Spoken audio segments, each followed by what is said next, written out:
கள்ளக்குறிச்சி மாவட்டம் உளுந்தூர்பேட்டை திருவெண்ணெய்நல்லூர் சாலையில் வேகமாக சென்ற இருசக்கர வாகனம் எதிரே வந்த ஆட்டோவின் இடது பக்கத்தில் மோதியதில் நபர் கீழே விழுந்து காயமடைந்தார். தொடர்ந்து பின்னால் வந்த இருசக்கர வாகனம் மோதியதில் அதிலிருந்த 3 பேரும் அவர் மீது விழுந்து காயமடைந்த நிலையில் விபத்து குறித்த சிசிடிவி காட்சி வெளியாகியுள்ளது. கூடுதல் விவரங்களோடு செய்தியாளர் சகாதேவன் இணைப்பில் இருக்கிறார். சகாதேவன், வணக்கம். ஆக்சிடென்ட் எப்போ நடந்துச்சு? முழு விவரம் என்ன?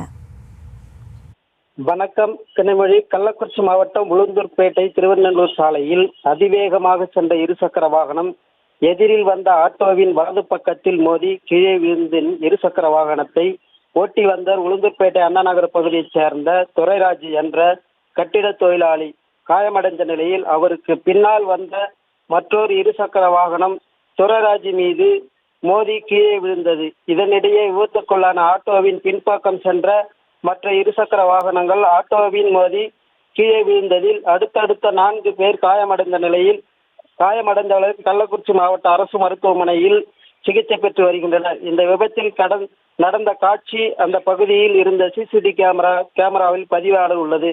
உளுந்தூர்பேட்டை திருவெண்ணெய்நல்லூர் சாலையில் ஆட்டோ மீது இருசக்கர வாகனம் மோதியதில் ஒன்றன் மேல் ஒன்று இருசக்கர வாகனம் மோதிக்கொண்ட காட்சி தற்போது வெளியாகி பெரும் பரபரப்பை ஏற்படுத்தியுள்ளது. கனிமொழி, விவரங்களுக்கு நன்றி சகாதேவன்.